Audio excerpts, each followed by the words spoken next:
The message popped up in the middle of my screen like a blade slicing straight into my skin. Don't show up at Daniel's wedding. There's no place for you in this family. I read it over and over, 3 times, as if it might disappear if I just blinked. My phone buzzed again.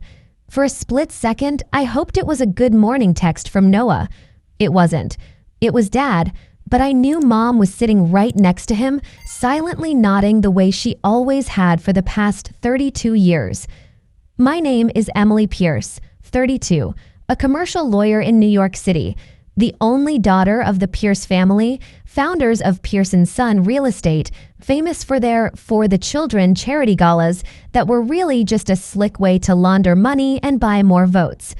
Daniel, my brother, was about to marry the daughter of a Connecticut state senator, a wedding drenched in expensive champagne, designer gowns, and camera flashes. On my desk, my red briefcase sat silently, a long scratch across the surface like a scar.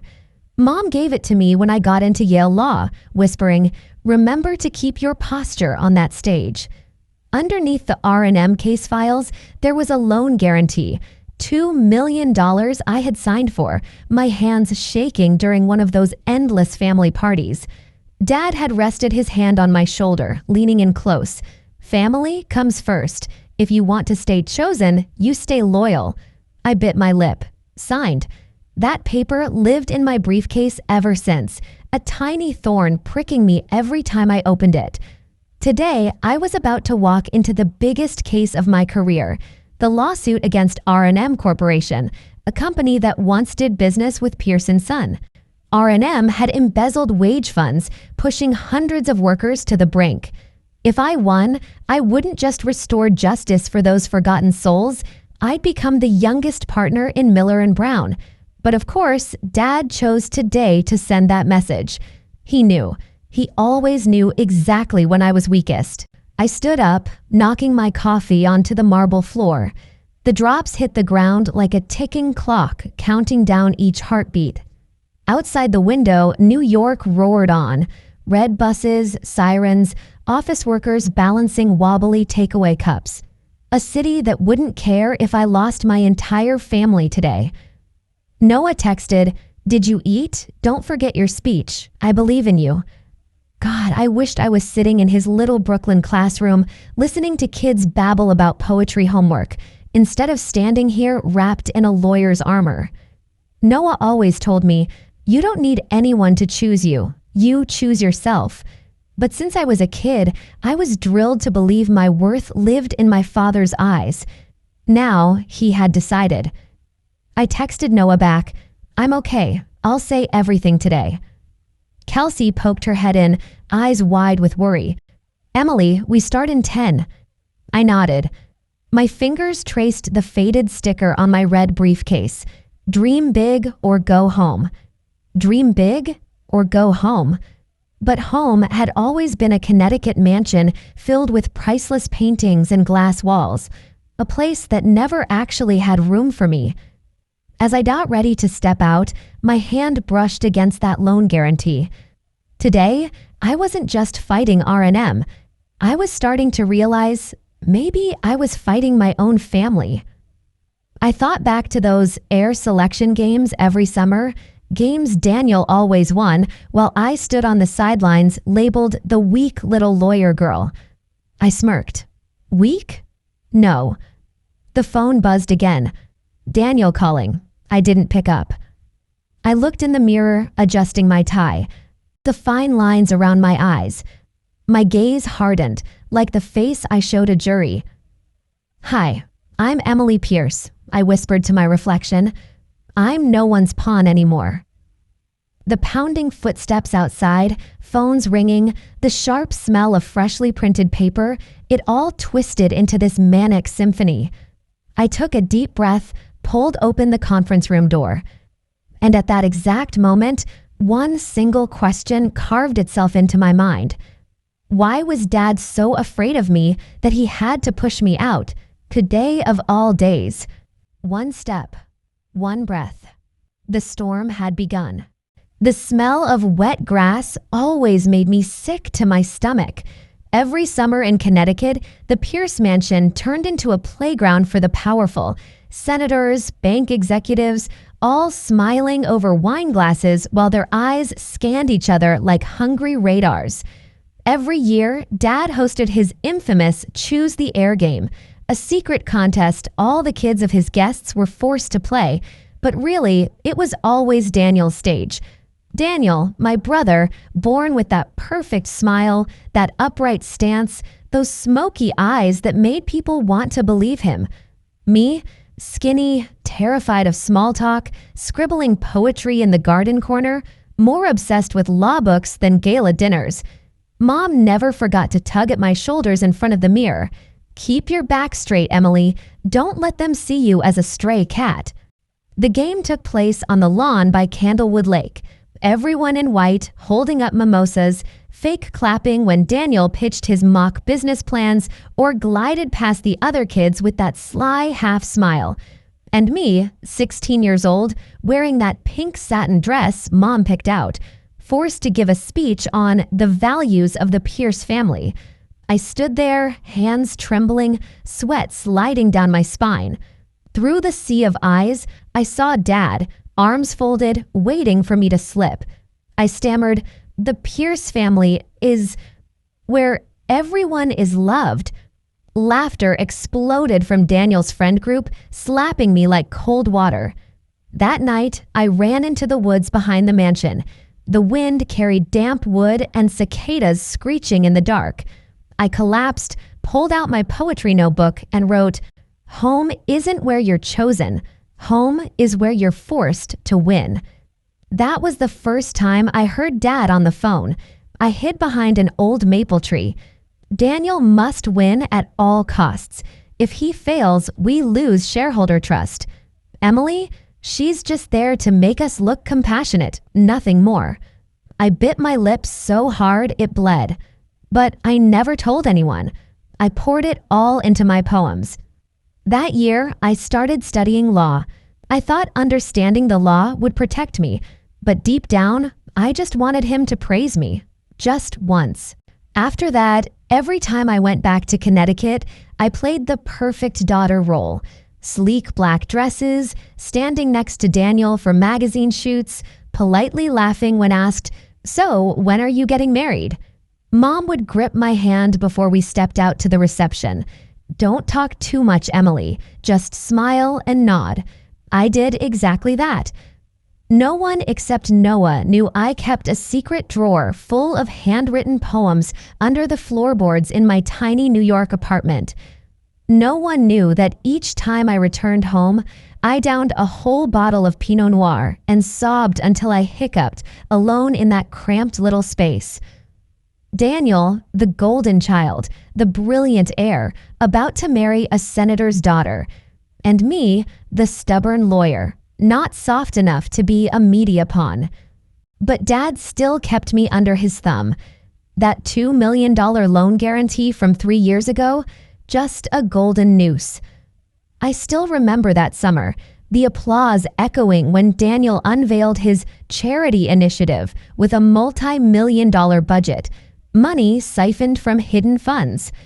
I helped draft those murky clauses to legitimize it, thinking it was a small favor for the family. I had no idea my signature had been copied, duplicated, and used in countless other shady filings. That shame sat somewhere between the cicada screams and the sweet, throat-burning wine. After this morning's text, all those memories bubbled up like champagne foam in Daniel's glass. I finally saw it. This family never had love, only scores, votes, and magazine covers. Kelsey knocked. "Emily, 5 minutes." I clutched my red briefcase so hard my skin went numb. I thought of that night on the balcony, Noah reading my poems out loud. "I don't love you because you win. I love you because you dare to lose." Summer in Connecticut, the green lawn, Daniel's laughter, Mom's watchful eyes, Dad adjusting his tie. It all played like a silent film. I stepped forward. A question pulsed in my veins, raw and bleeding. If I finally spoke the whole truth for the first time, would they all collapse? I inhaled deeply. The phone rang. Today, there was no stage for Daniel, only the truth and me. The $2 million loan guarantee never left my red briefcase. Every time my fingers grazed it, my heart seized up. 3 years ago, Daniel called me right after a late-night hearing. "You're the only one I trust," his voice shaky, slurred with alcohol. "The new hotel project needs more capital. I need you to co-sign the guarantee. Just one signature, Emily. The family will never forget this." I didn't ask questions. All I saw that day in Dad's eyes, for the first time, they weren't cold. There was something almost like pride. I was stupid enough to believe I had finally been chosen. I signed, my hand trembling, ink smudged on my fingertips. I didn't sleep that night. I slipped that guarantee into the deepest pocket of my briefcase, telling myself that keeping it close meant I was truly part of the family now. Then I buried that memory in work. All-nighters drafting briefs, sunrise runs around Central Park, Noah's voice reading poetry to me as I dozed off on the couch. Until last week. While prepping the case against R&M, I had to cross-check multiple subcontracts, comparing signatures from transactions involving Pearson's son.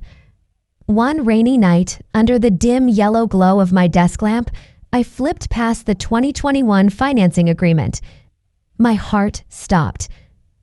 Emily Pierce. My signature. But not my handwriting. Then another equipment lease, another guarantee. Altogether, over $12 million. I gagged right there at my desk. My entire body went ice cold. That night, Noah rushed over from Brooklyn. He held me, arms crushing my shoulders, sweat soaking through his shirt. "You're not alone, Emily, but you have to face it," he rasped. I looked up at him, eyes burning. I finally saw it. The $2 million guarantee was just bait.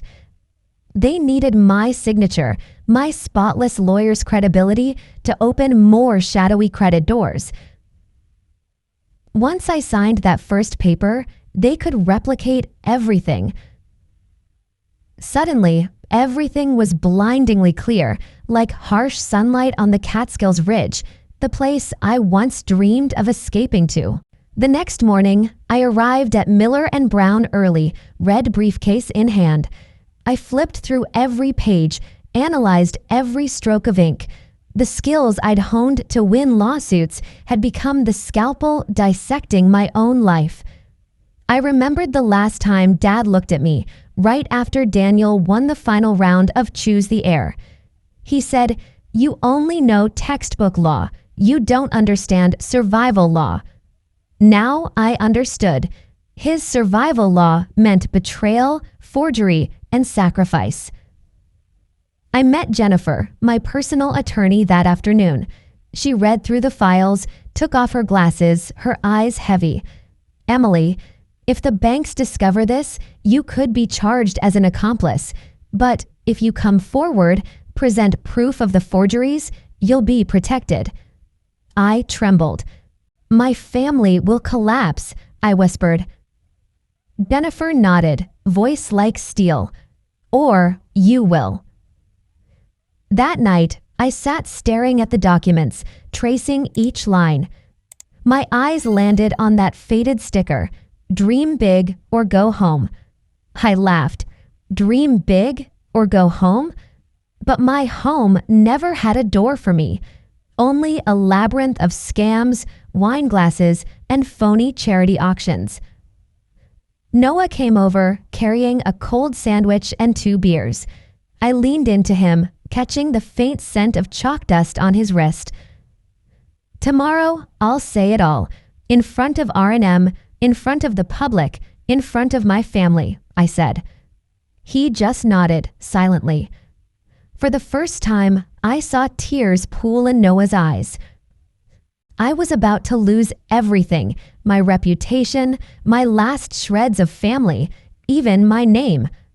But if I didn't stand up now, I'd be killing that small, trembling Emily who once hid under the maple tree at 16. I stuffed the files into my briefcase, zipped it shut. The click sounded like a coffin sealing shut on 32 years of delusion. Noah laid his hand over mine. "Are you ready?" I met his gaze head on. I've never been ready, but I'm not hiding anymore. And for the first time in my life, I understood. The signature that truly mattered wasn't the one on paper. It was the one I carved into my own choices. The lobby of the Waldorf Astoria gleamed like an overpriced painting. Crystal chandeliers reflected a sea of champagne glasses, cascading gowns, and glittering fake smiles. I stepped through the revolving door, the heavy red briefcase banging against my hip with every stride. Daniel stood at the center, draped in a midnight blue tux, his arm wrapped tightly around his fiancée, Senator Grant's daughter. A wall of reporters circled them, flashes popping like 4th of July fireworks. Dad whispered something into Mom's ear. She smiled, but her hand clutched her glass so hard her wrist quivered. I wasn't invited, but I came anyway. No evening gown, no pearls, no polite small talk. Just a black suit, hair pulled back tight, eyes sharp as a scalpel. Daniel saw me first. His gaze flickered, then he quickly turned away, swallowing hard. Dad spun around, his stare darkening, thick and electric like the sky before a storm. Mom froze, her dark lipstick smeared across her teeth.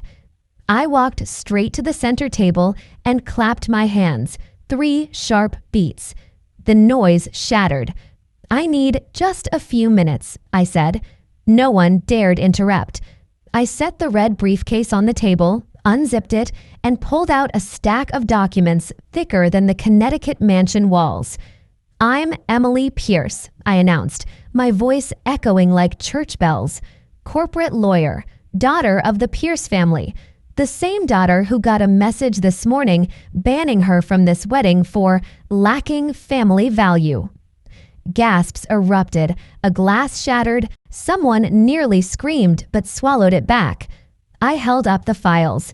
"Here are all the fraudulent financial contracts, forged signatures, phantom loans, and the laundered charity funds that Mr. Pierce used to buy votes, all built on my stolen signature." Dad lunged forward, hand outstretched to grab the papers. I stepped back, meeting his eyes. "Enough," I barked. My voice dropped into the room like a stone hitting a still lake. Silence swallowed everything. Daniel was shaking, lips pressed tight. He didn't look at me. He looked at Dad, eyes empty. I didn't know it would go this far," he stammered, choking on each word. Dad turned to Daniel, his voice slicing through the air. "You stand with your family." Daniel's head shook slightly, tears welling up. I handed the files to a reporter live streaming the whole scene. "All evidence, fully public. You want the real story? This is it." An older woman collapsed into a chair. My mother's face went ghostly pale. She mouthed words, finally spitting them out. You were just a tool. How dare you destroy everything?" I laughed, a sharp, broken laugh. "A tool? Then consider this. The tool is broken, and it's not getting replaced." Dad's fists trembled, shaking violently. He charged forward, but Daniel stepped in front of him. "Enough, Dad. My whole life I obeyed you, but not today," Daniel roared. His voice split the marble and crystal air, echoing into every corner. For a fleeting moment, Daniel and I locked eyes, and for the first time, I didn't see the golden boy. I saw a scared child, just as lost as I had once been under that old maple tree. Reporters rushed forward, cameras swinging wildly. I grabbed my red briefcase, turned, and walked straight out. Behind me, chaos exploded. Dad's rage, Mom's sobs, Daniel's voice calling my name. But I didn't look back. Not once. Outside, the cold slapped my face, jolting every nerve awake. I tilted my head up toward the gray New York sky and laughed. The cut-off messages, the forged signatures, the glittering wedding, all of it melted away like summer snow. My phone buzzed. Noah. I heard his voice, ragged but warm. I'm waiting downstairs. Let's go. I gripped my briefcase tighter, quickened my steps. Noah's car pulled up by the curb, door swung open, a breeze of mint filling the air. I slid into the seat and exhaled, my whole body deflating. Noah took my hand. He didn't say a word. He didn't need to. His warmth seeped through my skin, finding every old crack. That night at the Waldorf, for the first time, I chose my stage, wrote my own script, and stepped out on my terms. One last question flickered in my mind. What would be left of me tomorrow? I turned to Noah and smiled. Tomorrow, we start over. 3 months after that night at the Waldorf, sunlight spilled across the Catskill Hills like a golden blanket. I stood at the top of the hill where I used to hide from my parents, reading poems, the smell of wild grass and damp earth burning my eyes. New York still roared down below, but up here, everything felt as silent as an unwritten poem.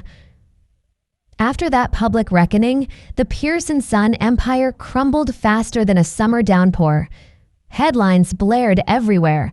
Real estate tycoon exposed for financial fraud.